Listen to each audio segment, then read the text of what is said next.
What is going on, guys? Matt O'Leary back with another video, and today I want to get into an interesting, I say weird, but an interesting idea for the New York Jets at pick number 13. So, according to Rhett Lewis of the NFL Network, he is very, very high on the New York Jets going tight end, specifically Dalton Kincaid at pick number 13. Let's roll the tape.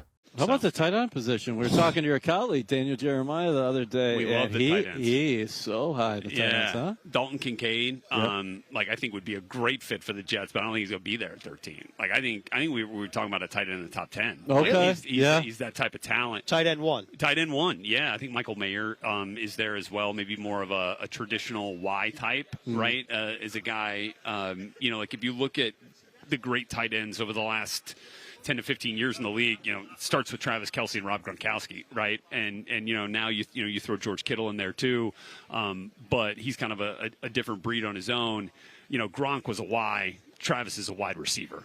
Who can hold his own, if you ask him to block, but I don't think that's anybody's best plan for him. And so I feel like Kincaid is more of the Kelce and Mayer's more of the Gronk. In terms of stylistically, I'm not saying either one is going to be that player, but stylistically, that's what they feel like to me. I think if Dalton Kincaid is there at 13 for the Jets, send the card up.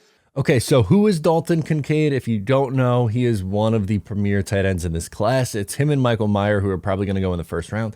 I think I like Michael Mayer a little bit more. That's kind of a hot take now. Originally, Mayer was tight end one, and now Dalton Kincaid's kind of turned into tight end one. But he's basically a wide receiver. He's 6'4", 240. He's not really a good blocker, but he has great hands, good route runner, all that stuff. And I like Kincaid. I'm not anti-Kincaid in any way, shape, or form as a prospect. I just don't see the fit for the New York Jets. Why? Well, they drafted a tight end in the third round last year, Jeremy Ruckert, who was my tight end 2 in the class, someone that I really liked a lot, and he did not get him a whole lot of playing time because there were 2 veterans in front of him. And when he did play at the end of the year, I thought at an absolute minimum, he showed that he could be a very good blocker at this level. I think he was an underutilized pass catcher at Ohio State.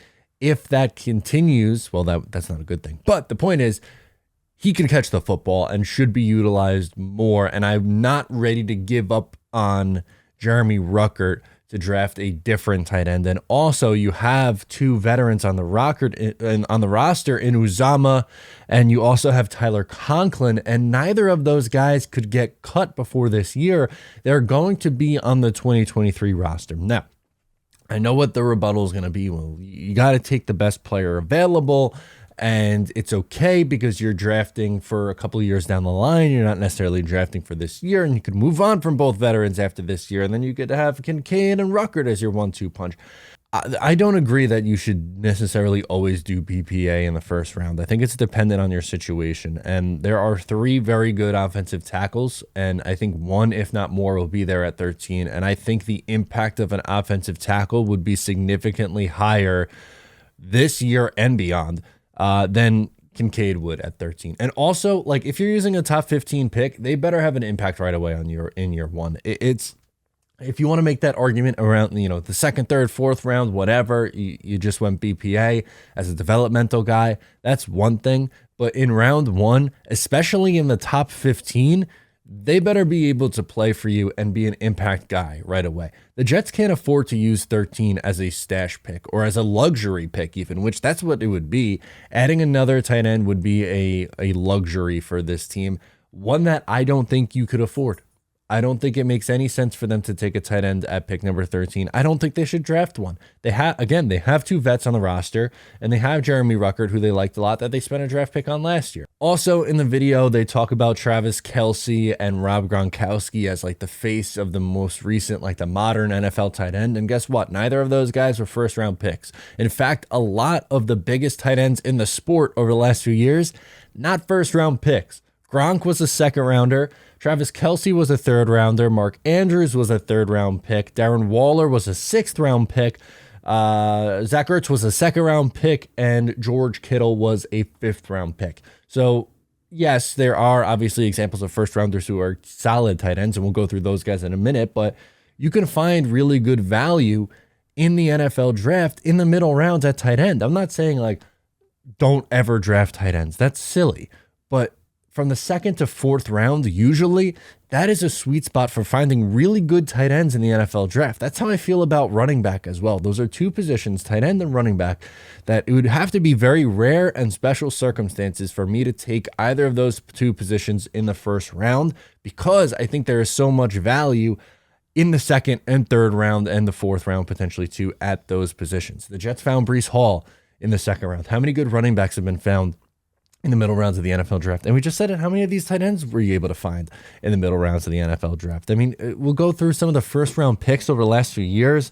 Kyle Pitts really hasn't played all too much in his 2 years in the NFL, so I'm not going to write him off yet. But Kyle Pitts, TJ Hawkinson, who's finally starting to come into his own, Noah Fant, Hayden Hurst, OJ Howard, not great.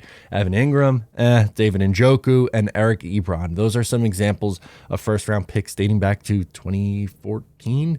I believe that goes all the way back to, so when was Pitts? In the 2021 class through all the way back to 2014.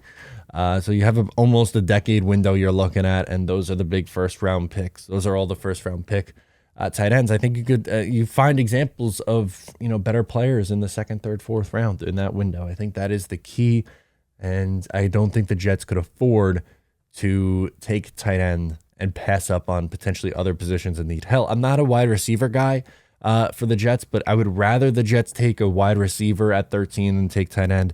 I'd rather them take safety at 13 and Brian Branch over a tight end. My preference is offensive tackle. I'm not all offensive tackle. Again, I think if you were to say, if you're to rank the other positions that you would go, I would say safety, I would say wide receiver, before I would even think of going tight end. That just doesn't make any sense to me. Now, let me know your thoughts down below. Thank you so much for tuning in. I am Matt O'Leary. I'll catch you next time.